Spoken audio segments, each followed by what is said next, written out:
오늘 시 한 편을 소개하면서 설교를 시작하고자 합니다. 황동규 시인의 즐거운 편지라는 시입니다. 내 그대를 생각함은 항상 그대가 앉아있는 배경에서 해가 지고 바람이 부는 일처럼 사소한 일일 것이나 언젠가 그대가 한없이 괴로움 속을 헤매일 때에 오랫동안 전해오던 그 사소함으로 그대를 불러보리라. 시인은 누군가를 사랑하고 있습니다. 아마도 짝사랑이겠죠? 그런데 그 대상에게 자신은 너무나도 매력적이지 못한 존재로 여겨져요. 그래서 마치 그 사람의 일상에서 해가 지고 바람이 부는 것처럼 정말 사소하거나 관심을 끌지 못하는 그런 존재라고 생각을 하고 있어요. 하지만 그 사랑하는 대상이 언젠가 힘들어하고 괴로워 헤맬 때가 되면 오랫동안 간직해온 그 사소함으로 상대방이 볼 때는 사소함이겠지만 자신에게는 진실한 그 사랑의 마음을 담아서 그 대상을 불러보리라 라고 말합니다. 시인은 계속해서 말해요. 진실로 진실로 내가 그대를 사랑하는 까닭은 내 나의 사랑을 한없이 잇따은 그 기다림으로 바꾸어 버린 데 있었다. 밤이 들면서 골짜기엔 눈이 퍼붓기 시작했다. 내 사랑도 어디쯤에선 반드시 그칠 것을 믿는다. 다만 그때 내 기다림의 자세를 생각하는 것뿐이다. 그동안에 눈이 그치고 꽃이 피어나고 낙엽이 떨어지고 또 눈이 퍼붓고 할 것을 믿는다. 시인은요, 기다림의 자세라는 표현을 썼습니다. 눈이 그치고 꽃이 피고 낙엽이 떨어지고 또 눈이 내리고 그렇게 시간은 흘러가겠지만 그리고 자신의 사랑도 언젠가는 어디에선가는 끝쳐지겠지만 다만 그 대상을 향한 자신의 마음은 한결같으리라. 지순하고도 일관된 모습으로 기다리겠노라 라는 그런 고백입니다. 아주 유명한 시입니다. 여러분 개인적으로도 좋아하는 분들이 아마 있으실 것 같은데요. 이 시의 내용처럼 누군가를 간절히 사랑할 때 우리는 기다리죠. 또는 어떤 목적을 이루기 위해서 우리는 시인의 그 고백처럼 기다림의 자세가 필요합니다. 어떻게 기다릴 것인가? 누구를 또 왜 그렇게 기다려야 할 것인가? 이런 여러 가지 고민과 질문들이 나오겠죠. 오늘부터 기다림의 자세라는 주제를 가지고 말씀을 전하고자 합니다. 우리는 지금 한 해를 마무리하고 있는 시점에 있어요. 특별히 코로나 팬데믹 2년째를 보내면서 기다림의 소망을 계속해서 가슴에 품고 살아오지 않았습니까? 지난주에 위드 코로나 정책이 발표되면서 약간의 숨통이 트이긴 했지만 사실 여전히 불안합니다. 일찌감치 위드 코로나를 선포하고 일상으로 돌아갔던 해외 몇몇 나라들의 경우는 최근에 폭증하는 확진자로 인해서 다시 봉쇄 정책을 펼치고 있다라는 뉴스도 있어요. 분명히 백신 접종 1차, 2차까지 완료했음에도 돌파 감염이 있다고 하니 더 강력한 백신과 더 확실한 치료제가 절실히 필요한 그런 우리의 상황입니다. 도대체 이 마스크는 언제쯤이면 벗을 것인가? 이제 곧 새해가 되는데 그래, 새해에는 좋은 일이 있지 않겠나? 한 해를 정리하는 시점 속에서 그 어느 때보다도 간절한 기다림의 소망을 품고 살아가는 우리들입니다. 이 기다림에 대한 고민들은 우리 일상에서도 쉽게 찾아볼 수가 있죠.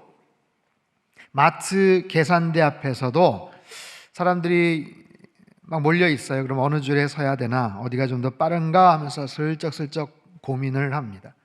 고속도로 진입을 할 때에도 좀 더 빨리 갈 수 있는 곳을 향하죠. 그 잠깐의 기다림도 우리는 굉장히 싫어합니다. 품질 경쟁이다, 가격 경쟁이다 하던 업체들이 최근에는 속도 경쟁을 펼칩니다. 쾌속 배송, 로켓 배송. 밤에 주문한 물건들이 아침이면 아파트 현관 앞에 가지런히 놓여있는 그런 시대예요. 쏟아지는 유튜브 동영상도 마음이 급하고 볼 것들이 많으니까 1.25배속, 1.5배속, 심지어는 2배속으로 돌려봅니다. 우리는요, 기다림을 싫어합니다. 기다림을 무가치하고 비효율적인 것이라 생각을 하죠. 하지만 기다림이라는 것은 불필요한 것이 아니에요. 때로는 불가피한 그런 상황에 있고요, 때로는 굉장히 필요한 그런 부분도 있습니다. 그런데 세상은 점점 더 빨라지고 기다림을 점차적으로 못 견뎌 하는 우리들에게 이 기다림의 자세라는 것은 얼마나 중요한 주제인지 모릅니다. 성경 안에도 기다림에 대한 중요한 교훈들이 참 많죠. 여러분, 성경의 수많은 믿음의 사람들은 하나같이 기다림의 고수들, 기다림의 달인들이라고 말할 수가 있어요. 그 중에서 오늘 본문의 주인공인 다윗은 참 오랜 시간 동안 고난의 시간들을 보내면서 하나님의 뜻과 인도하심을 기다렸습니다. 오늘 시편 62편은요, 마치 다윗이 자신이 경험했던 기다림의 자세에 대한 노하우를 알려주는 것 같은 그런 내용을 담고 있어요. 다윗은요, 자신의 영혼을 향하여 명령합니다. 나의 영혼아 잠잠히 하나님만 바라라. 나의 영혼아, 나의 영혼아. 이 네페시라는 이 단어는 영혼, 중심, 목숨, 기력, 마음, 소원, 개인의 전 인격을 포괄하는, 총칭하는 그런 단어입니다. 나의 모든 것을 포함하는, 나의 가장 중심을 드러내는 그런 단어예요. 나의 영혼아 잠잠히, 잠잠히. 고요함, 침묵 또는 포기와 체념의 뜻도 담겨져 있어요. 자신을 포기하고 잠잠히 하나님만 바라보겠다. 바라본다라는 이 단어, 아크라는 단어는요, 당신만을 기다린다라는 의미예요. 하나님만 바란다, 즉 당신만을 기다린다. 하나님, 제가 당신만을 기다립니다. 모든 것을 다 맡기며 조용히 당신만을 기다릴 것입니다. 그런 고백이에요. 자, 어떻게 하나님만을 그렇게 바라보며 기다릴 수가 있을까요? 잠잠하게, 그것도 내가 처한 환경이, 돌아가는 상황이 뭔가 마음에 들지 않을 때가 있잖아요. 손해를 볼 때가 있잖아요.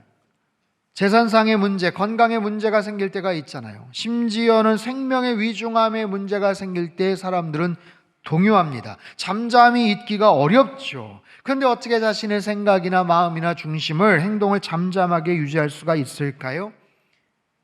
더구나 본 시의, 이 시의 배경은요, 다윗의 아들 압살롬의 반역으로 인해서 다윗이 지금 왕궁에서 쫓겨난 상태에서 지은 시예요. 왕권을 빼앗겼어요. 얼마나 오랜 시간 동안 기다려서 사울의 그 추격을 피해 도망 다니다가 드디어 왕이 되었는데, 왕위를 누리고 있는데 왕권을 빼앗깁니다. 그것도 사랑하는 아들이 칼끝을 겨누고 자신을 죽이겠다고 쫓아오는 그 상황에서 여러분, 어떻게 잠잠할 수가 있겠습니까? 그럼에도 다윗은 자신의 영혼에게 선포합니다. 나의 영혼아 잠잠할지어다. 명령하는 거예요. 나의 영혼아 잠잠하라. 여러분, 요즘 젊은 사람들 표현으로 자기가 좋아하는 사람을 만날 때 심장아 나대지 마, 뭐 이런 표현을 써요. 심장아 나대지 마. 마치 분리되어 통제가 가능한 대상을 향해 말하듯 나의 영혼아 잠잠하라. 마치 애완견, 반려견이 막 갑자기 흥분을 하고 막 컹컹 짖고 그러며 괜찮아 괜찮아 가만히 있어 괜찮아, 마치 그러는 것처럼 나의 영혼아 잠잠하라, 내 말을 들어라. 그렇게 다윗은 자신의 영혼을 향해 선포합니다. 여러분, 잠잠하다라는 것은 고요하다, 침묵의 의미도 있지만 아까 말씀드린 것처럼 포기하다, 체념하다라는 뜻도 있어요. 엄청난 격정의 순간에 다윗은 지금 잠잠합니다. 여러분, 그 마음이 어떨까요? 평안할까요? 그렇진 않을걸요? 잠잠하기는 해도 그 마음의 상태가, 그 마음의 질이 평안하진 않을 것 같아요. 여러분, 다윗도 인간인데 어떻게 자기 자식이 칼을 겨누고 쫓아오는데 태평할 수가 있어요? 하지만 고요하게 가만히 있다고 해서 평온하다는 게 아니라 사실상 체념의 상태입니다. 포기한 거예요. 하나님 앞에 그래서 모든 것을 맡깁니다. 하나님만을 바라봅니다. 하나님의 도우심과 긍휼하심을 간절하게 기다리는 거예요.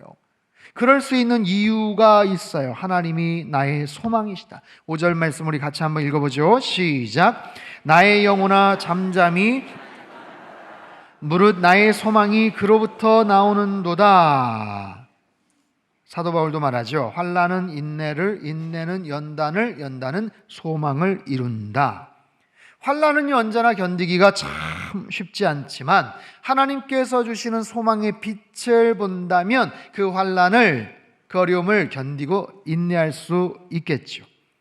여러분, 이 부분에서 중요한 것이 다윗의 확신입니다. 상황이 기가 막혀요. 마음이 부글거려요. 분노가 치솟아요. 그럼에도 다윗은 확신합니다. 나의 소망은 하나님께로부터 나온다. 이게 중요한 거예요. 나에게 믿는 구석이 있어 라는 거죠. 내가 믿는 구석이 있어. 내가 바라보는 소망, 그분을 바라보는 이유가 있어. 나의 소망이 하나님으로부터 나오기 때문이야. 여러분, 소망이라는 이 단어는 기본적으로 밧줄을 묶다라는 의미입니다. 밧줄을 묶는 거예요. 막연한 기대가 아닙니다. 하나님에 대한 강력한 신뢰 속에서 자신이 기대하는 바를 견고하게 지금 붙잡고 있는 거예요. 붙잡고 신뢰하고 있는 분명한 그런 것들이 있는 거예요. 그래서 내가 지금 잠잠할 수 있다라는 거죠. 사진 한번 띄워주세요. 여러분, 암벽 등반을 하는 분들은 저 작은 로프 하나에 자신의 모든 것들을 맡깁니다. 여러분, 저 로프 하나에 자신의 모든 것을 맡겨요. 강력한 신뢰를 갖고 있어요. 심지어는 저 로프를 묶은 상태에서 저렇게 잠도 잡니다. 잠이 옵니까, 여러분? 잠이 와요? 세상에 저 상황에서 잠을 자요? 근데 나의 모든 소망은 이 밧줄에게 있노라 라는 거예요. 밧줄에 대한 절대적인 신뢰가 있으니 거기에서 잠을 자기도 하고 그 다음 단계로 넘어가는 거죠. 저런 소망의 밧줄 묻겠습니다. 여러분에게 믿고 신뢰하는 소망의 밧줄은 무엇입니까? 여러분이 갖고 있는 저 견고한 밧줄과 같은 것은 무엇입니까? 여러분, 무엇을 의지하십니까? 돈입니까? 아직 꽤 괜찮은 건강입니까? 여러분, 핸드폰에 저장되어 있는 많은 사람들의 연락처입니까? 아니면 그동안 열심히 땀을 흘려서 수고해서 장만한 아파트와 부동산들입니까? 그 모든 것들이 여러분들을 얼마나 붙잡아 줄 수 있을 거라고 여러분 확신하십니까? 어느 정도 여러분을 지탱해 줄 수 있을 것 같으세요? 여러분, 저 산악인들이 사용한 로프들의 경우는 나일론으로 되어 있는 로프, 11mm 로프의 경우 그렇게 두껍지도 않죠? 근데 속실이 290여 가닥, 겉실이 120여 가닥, 머리카락 굵기의 원사 400여 가닥이 아주 치밀하게 짜여져 있어요. 그래서 별것 아닌 것 같지만 저 로프가 견딜 수 있는 무게의 인장력은 3,540kg. 즉 100kg 정도의 성인 30명도 견딜 수 있는 그런 굉장한 힘이 있다는 거예요. 그러니까 그런 힘이 있다는 것을 알기 때문에 암벽 등반을 하고 심지어는 매달린 채 잠도 잘 수 있는 거죠. 그런데도 저 로프가 끊어질 수가 있습니다. 왠지 아세요? 로프 자체는 문제가 없어요. 그런데 외부적인 요인이 있습니다. 만약에 이리저리 비틀거리다가 그 날카로운 암각에 로프가 쏠려서 끊어질 수도 있고요. 로프가 젖어서 꼬여있는 중에 끊어지는 경우들이 있다라는 거예요. 예. 여러분, 내가 붙잡고 있는 이 소망의 밧줄이 굉장히 튼튼하고 견고해 보여도 이거 자체는 문제가 없어도 외부적인 갑작스러운 변수들이 찾아오는 거예요. 내 인생 가운데는 뜻하지 않은 변수들이 갑작스럽게 찾아옵니다. 갑작스러운 충격들이 찾아올 수 있다는 거예요. 그런 상황에도 이 소망의 끈들은 안전한가? 내가 붙잡고 있는 그 소망의 밧줄은 튼튼한가? 여러분, 대부분의 사람들은 그 정도의 튼튼한 밧줄조차도 갖고 있지 못해요. 그저 우리의 삶 속에서 솔직하게 말하면 너무나도 엉성한, 너무나도 막연한 뭔가를 의지하면서 살아가는 경우가 많습니다. 그러면서 위안을 삼는 이유는 뭔지 아세요? 내가 붙잡고 있는 소망에 대한 확신보다도 자신보다 좀 더 부족한 모습의 지인들이나 친구들을 한심하게 생각하면서 그래, 내가 아무개보다는 낫네, 상대적인 비교 속에서 위안을 삼는 경우가 많다는 거예요. 내가 정작 붙잡고 있는 그 소망의 로프가 끈이 무엇인지도 정확하게 모르고 그 끈이 얼마나 견디게 될지, 나를 얼마나 든든하게 붙잡아 줄 수 있을지 그것도 알지 못한 채 때로는 이리저리 흔들릴 때가 많아요. 전혀 예측하지 못한 상황에서 바람이 불고 집안이 흔들리면 마치 바람에 나는 겨와 같이 요동하는 경우가 많더라라는 거죠. 사랑하는 성도 여러분, 다윗은 분명히 고백합니다. 나의 소망은 여전히 하나님께만 있다. 그렇게 마음이 정말 완전히 박살이 나고 전쟁터와 같은 상황에서도 나의 영혼아 잠잠히 하나님만 바라봐라, 기다리라 라고 할 수 있었던 이유는 그 소망의 밧줄이 가장 견고하고 안심할 수 있기 때문에 그런 거죠. 저와 여러분에게도 참된 소망은 하나님께만 있어요. 하나님만이 우리의 참된 소망인 줄 믿으시기를 바랍니다. 그 어떤 상황이 닥쳐도, 어떤 변수가 생겨도 그 모든 상황에서도 살아 역사하시는 하나님, 저와 여러분을 사랑하시고 돌봐주시는 하나님만을 소망으로 붙잡고 살아가시를 주님의 이름으로 축원합니다. 다윗은요, 그 소망이 하나님이 어떤 분이신지를 소개해요. 6절과 7절 말씀입니다. 같이 읽죠. 시작. 오직 그만이 나의 반석이시요 나의 구원이시요 나의 요새이시니 흔들리지 아니하리로다. 나의 구원과 영광이 하나님께 있으며 내 힘의 반석과 피난처도 하나님께 있도다. 아멘. 여러분, 다윗이 고백하는 하나님은 누구신가? 다윗이 소망의 밧줄로 튼튼하게 안심하고 있는 하나님은 어떤 분이신가?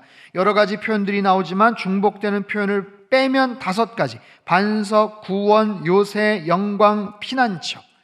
그런데 요새와 피난처도 같은 의미라면 4가지예요. 반석, 요새, 구원, 영광. 하나님이 바로 그런 분이시다라는 거예요.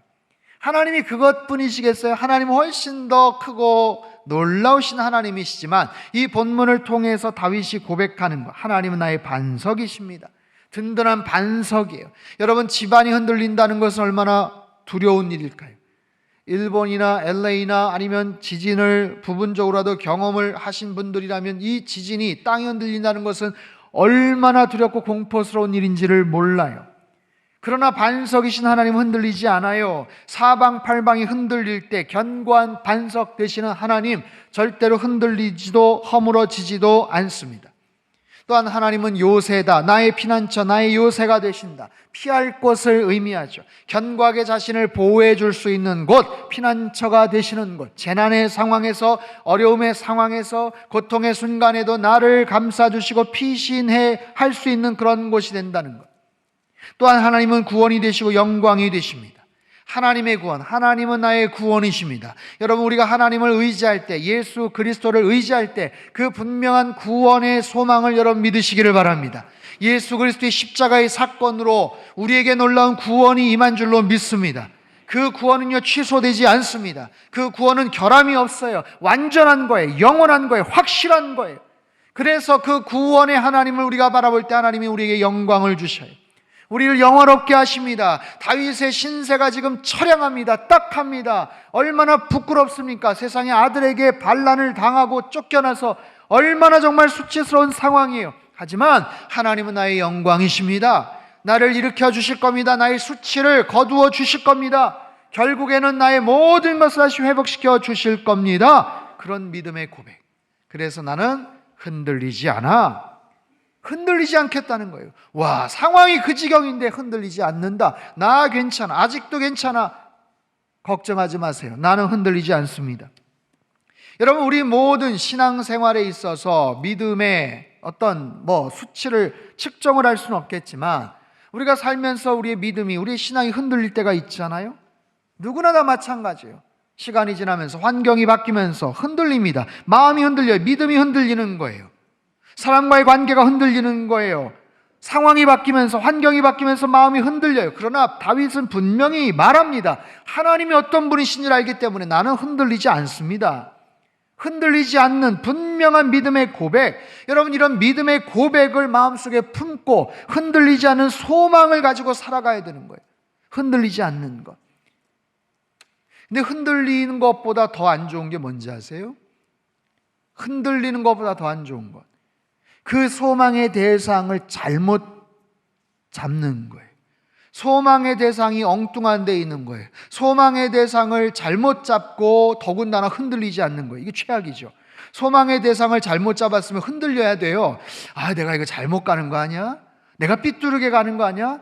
내가 이거 제대로 가는 거 맞아? 흔들려야 돼요. 오히려 의심을 해야 돼요. 그래서 거기서부터라 다시 되돌아갈 수 있어야 되는데, 방향도 잘못 잡고 목적지도 잘못 찍었는데 나는 흔들리지 않아 하고 기어코 간다면 결과는 어떻게 되겠어요? 그게 최악의 상황이죠. 기다림의 자세. 우리는 누구를 기다리는가? 우리는 무엇을 바라보는가? 1969년 노벨 문학상을 받았던 사무엘 베게트라는 작가가 있습니다. 그분이 쓴 아주 유명한 희곡 고도를 기다리며 라는 희곡이 있어요. 블라디미르와 에스트라공이란 두 주인공이 등장을 해서, 연극이니까 도로변에 작은 나무를 가운데 사이에 앉고 이야기를 하는 거예요. 대화를 나눠요. 근데 그 대화의 주제가 고도를 기다린다는 거예요. 고도를 기다리고 있어. 고도가 누구인지, 어떻게 생겼는지, 왜 기다리는지 그거를 설명을 하지 않습니다. 고도가 어떤 특별한 사람처럼 소개되지만 실존하는 인물인지조차도 잘 모르는 묘한 대화들이 오갑니다. 후에 다른 친구들이 등장을 해요. 그리고 양치기 소년이 등장을 해요. 그러면서 말합니다. 고도가 내일 온다. 고도가 내일 온답니다. 아, 그래, 잘 됐네. 근데 다음날 만나지를 못해요. 그리고 정작 이 희곡이 끝날 때까지 등장인물들이 그렇게 간절하게 기다렸던 고도는 결국 등장하지 않습니다. 그리고 막을 내려요.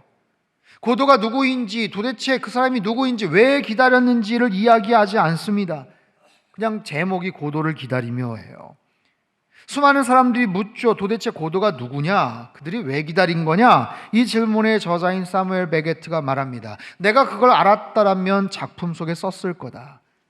이게 뭔 황당한 대답입니까? 자기가 써놓고. 여러분, 이 작품은요, 부조리극이라는 새로운 장르의 아주 유명한 시작이 됩니다. 부조리, 인간의 실존에 대한 여러 질문들, 수없이 많은 떠오르는 질문들이 있지만 그 질문에 대한 답을 내릴 수가 없어요. 그리고 나서 질문에 꼬리를 잇다 보면 내가 왜 이 질문을 하는지조차도 잘 모르는 거예요. 그런 부조리함과 인간의 모순된 부분들이 우리 내면 속에 있음을 드러내줬던 새로운 장르를 개척한 거예요. 여러분, 이 시대에 많은 사람들은 기다림을 싫어합니다. 불편하고 무의미하고 비효율적이라고 생각을 합니다. 반면에 어떤 사람들은 기다립니다. 그런데 막연하게 기다려요. 마치 고도를 기다리는 것처럼. 내가 누구를 기다리는지도 잘 몰라요. 지금 왜 기다리는지조차도 몰라요. 근데 그냥 막연하게 기다려요. 여러분, 때로 우리도 비슷하지 않습니까? 아유, 빨리 코로나 끝났으면 좋겠다. 빨리 예전처럼 돌아갔으면 좋겠다. 근데 지금 2년째 오면서 수많은 전문가들이 벌써 얘기를 하거든요. 우리는 과거로 돌아갈 수 없어요. 예전의 시간으로 돌아갈 수 없어요. 지금 새로운 시대가 열리는 거예요. 마치 지구에서 우주로 빠져나갈 때 대기권을 통과해야 되는 것처럼 어쩌면 지금 그런 상황이에요. 이게 빠져나가면 새로운 우주가 펼쳐지는 것처럼 아마 새로운 4차 산업혁명 시대가 이제 본격적으로 시작을 할 거예요. 그렇게 얘기하는데도 우리는 막연하게 기다립니다. 마스크를 벗고 예전처럼 돌아간다는 것. 아니, 마스크를 벗는다고 해도 사실 우리의 삶이 더 나아질 거라는 보장도 없어요. 마스크 벗었으면 행복해질 거라는 보장도 없어요. 전문가들은 말합니다. 이제 마스크를 벗으면 초격차의 시대가 벌어질 거다. 굉장히 냉정하고 쓰라리 현실을 아마 맞닥뜨리게 될 거다. 그래서 그나마 지금 마스크를 쓰고 있는 이 답답하고 불편한 상황에서나마 그나마 뭔가를 조금이라도 준비하는 것이 현명하다, 이런 이야기를 해요. 기다림의 자세. 여러분, 우리는 무엇을 기다려야 합니까? 그 기다림의 자세는 어떠해야 될까요? 오늘 보면 다윗은 기다림의 아주 훌륭한 자세를 이렇게 이야기를 해요. 8절에서 같이 읽죠. 8절 시작. 백성들아, 시시로 그를 의지하고 마음을 토하라. 하나님은 우리의 피난처시로다. 아멘. 시시로 그를 의지하라. 시시로라는 것은 기회가 될 때마다 가급적 자주 그를 의지해라가 아니고, 그게 아니고 항상 그를 의지하라. 언제나 그를 의지하라. 너의 모든 상황 속에서 그분을 의지하라. 표준세 번역은 이렇게 말해요. 하나님만이 우리의 피난처시니 백성아 언제든지 그만을 의지하고 그에게 너의 속마음을 털어놓으라. 속마음을 털어놓으라. 우리가 기다리는 대상, 분명한 그 대상 하나님, 그 하나님이 어떤 분이신지에 대한 분명한 확신, 그리고 그 하나님 앞에 내 마음을 토하라, 토해내라, 토해내라. 이거는요 엎지르다란 뜻이에요. 컵이 있는데 엎질렀어요.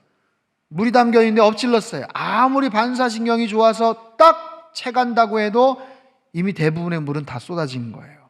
마치 그와 같아요. 내 마음을 토해라. 이거는 다 쏟아내라는 거예요. 누구 앞에? 그 하나님 앞에. 하나님의 면전에서 하나님 앞에 내 마음을 다 쏟아내라. 나는 누구에게 내 마음을 쏟아놓는가? 여러분 누구에게 여러분의 마음을 토해내십니까? 문제 해결을 바라자는 것도 아니에요. 그저 내 마음 좀 알아줬으면 싶을 때가 있죠. 아무런 해결도 없어요. 근데 그냥 들어주기만 해도 그랬구나, 힘들었겠구나, 어려웠겠구나. 심리학에서 굉장히 중요한 그런 얘기죠. 그냥 들어주기만 해도 위안이 될 때가 있죠. 그런데 하나님 앞에 그 마음을 다 쏟아내라. 그냥 하나님께서 들어주시고 힘들었겠구나가 아니라 하나님은 그 모든 상황을 들여다보시고 우리에게 분명한 문제 해결도 주시는 분 아니세요? 여러분 기다림의 자세, 가장 중요한 거, 내가 어떤 태도와 어떤 모습으로 기다리느냐, 그리고 누구를 기다리느냐. 내가 기다리는 그분이 도대체 누군가, 내가 그 하나님을 어떻게 찾고 있는가. 엊그제 금요 예배 가운데 이상준 목사님 설교 중에 제가 가슴에 와닿았던 것, 욥기서를 보면서 고난의 시간에 우리가 정말 찾아야 될 것은 이 고난에 대한 해답이 아니라 하나님 그분 자체다라는 것. 이 고난의 이유를 찾는 게 아니라 하나님을 찾아야 된다. 보다 더 근본적인 대상인 하나님을 찾고 하나님을 기다리는 것, 하나님을 만나는 것, 하나님을 소망하는 것, 이것이 우리가 바라봐야 될 기다림의 자세죠. 그리고 그것을 통해서 그분과의 온전한 교제를 갖게 되는 것, 그리고 끝까지 소망을 잃지 않는 것, 바로 그런 거 아니겠어요? 제가 서두에 즐거운 편지라는 시를 인용했어요. 저자는 속상하고 기약 없는 기다림의 자세를 말합니다. 그러면서도 제목을 즐거운 편지라고 정했어요.